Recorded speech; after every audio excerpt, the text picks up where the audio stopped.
Welcome back to my channel. It's Mary with the Painted Peach. Today we are in all things witchy. Hat, brooms, shoes, witches, cats, you name it. This is hosted by Jody from Jody at Southern Seasons, Annie from Crafting with Indiana Jones, Dawn from Shabby Meets Bling,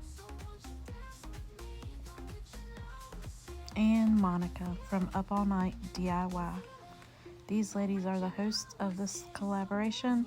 Please check out their channels. Let's get witchy. I cut out this witch splat on my scroll saw. We are going to paint it up. I also have some boards that I just stapled and glued together to make it a little bit rustic. This is going to be pretty rustic and kind of cutesy at the same time. I always love seeing those witches splats, like where they run into the fences or the doors or whatever. So this is kind of themed into that. So I'm just going to let you check out the paint, and I'll be back soon.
Alright, we're almost done with the witch. I do decide that I want to add a little bit more detailing to it. I was going to make it kind of plain and all that, but I decided it needed a little bit more to it. So I'm going to be using some pens and some chalk pastels and things like that to detail it up a little bit, and then we'll move on and get our board ready for it.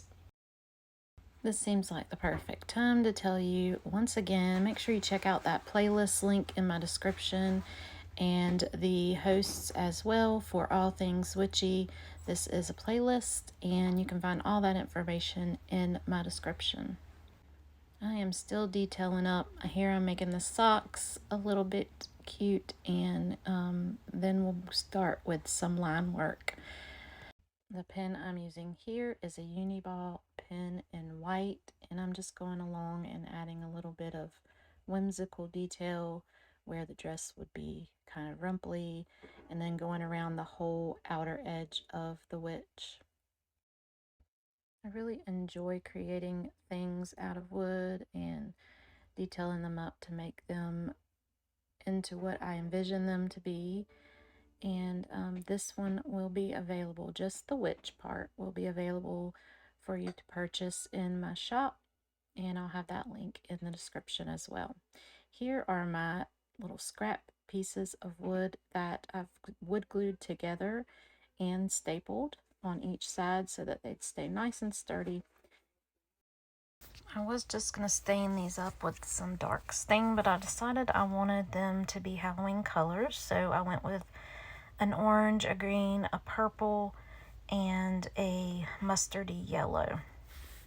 I did each one with a little bit of water and then added my paint.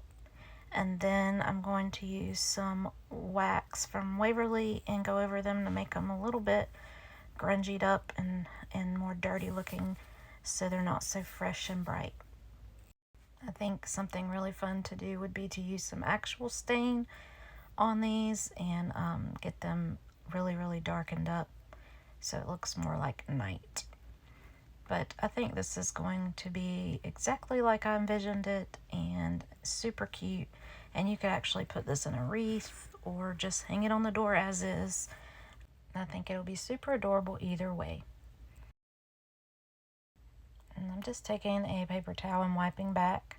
And then I'm figuring out exactly where I want to put my witch. I decide I want to kind of go over those white lines a little bit with a black pastel marker because I wanted it to look less like it was so nice and neat and more grungied up. Now I'm getting out my tacky glue and I am putting my witch down. I decided to put her lower down so I could do some stenciling on top, and that way she would have a little bit of wording on the sign as well. I wanted to put welcome my pretties, but I didn't have an MY that would fit really good, so I may end up just writing it on there after I get done with the video. I don't have time to do it now because this video is due for the playlist, and I'm just doing this last minute because that's how I roll these days. I'm taking my sander now and just rubbing in that pastel purple. I liked how bright the pastel purple was. And then I'm going back and get my finger and I'm putting a little bit of the paint back on there. Now I'm taking this glue, or it's like a medium, and I'm just going to seal the whole thing with the medium, and then I'll end up going back over it again with some of the pastels and stuff because it kind of dulls down the color. This is just pretty much to seal this undercoat on there, weatherproof it, whatever. I don't really plan on putting it outside, but you know, just in case. I don't want to like mess anything up. So this is just a little layer over all this base coat that I have on here, and then I'll add some more just for some nice brightening up and highlighting. Now that it's all dry, I'm going back over it with that purple chalk pastel crayon, and it's brightening up so much more now. I end up going over the whole dress with it, and then I kind of mix it in and then add a little bit of the darker paint over the top of it.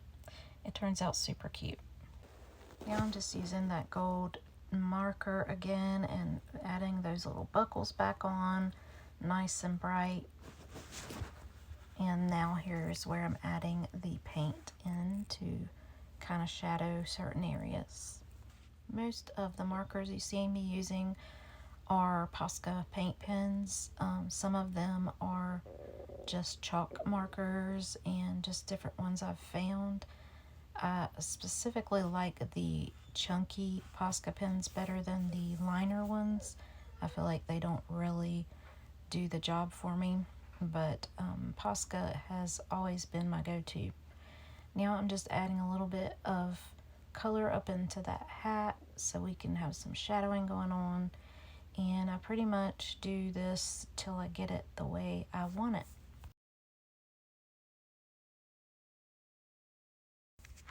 Now I'm just looking through all of my stencils to see if I can find the words that I want, and I do find welcome and put that down, and then I kind of piece together some letters to do pretties, and then I kind of run out of time to put my MY before it, so I'll add that later. You probably won't see it in this video, but it will be there. I do mess up a little bit putting pretties on. I end up wiping it back and starting fresh, but all in all, it turns out adorable, and I will definitely be displaying this for the Halloween season, possibly out on the front porch, and that will be super cute.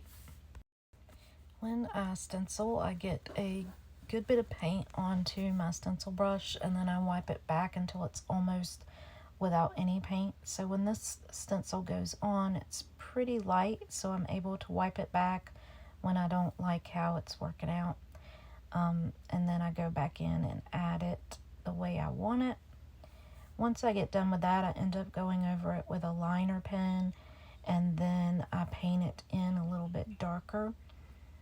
I think it turned out alright. If I could do it again, I would have done my stenciling before putting my witch on, so I'd have more room to figure out, the lettering and stuff.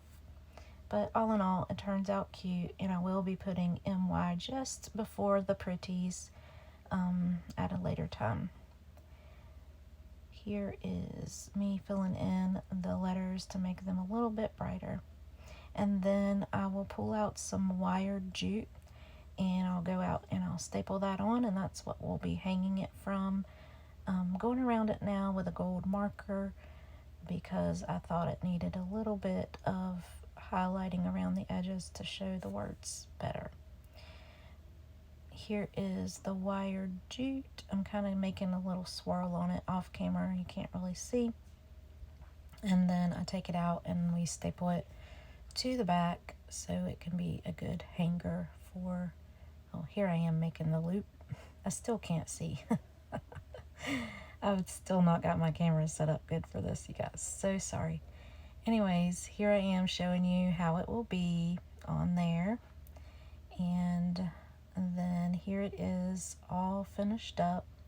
I hope you enjoyed watching this, and if you'd like your own witch, you can click on my link for my shop in the description. I'd like to thank the hosts of this collaboration for allowing me to be a part of it and for always putting on the best playlists. And here's an oldie but goodie that I love to show in my Halloween videos. And I hope that next time you guys will join me again. And as always, stay peachy.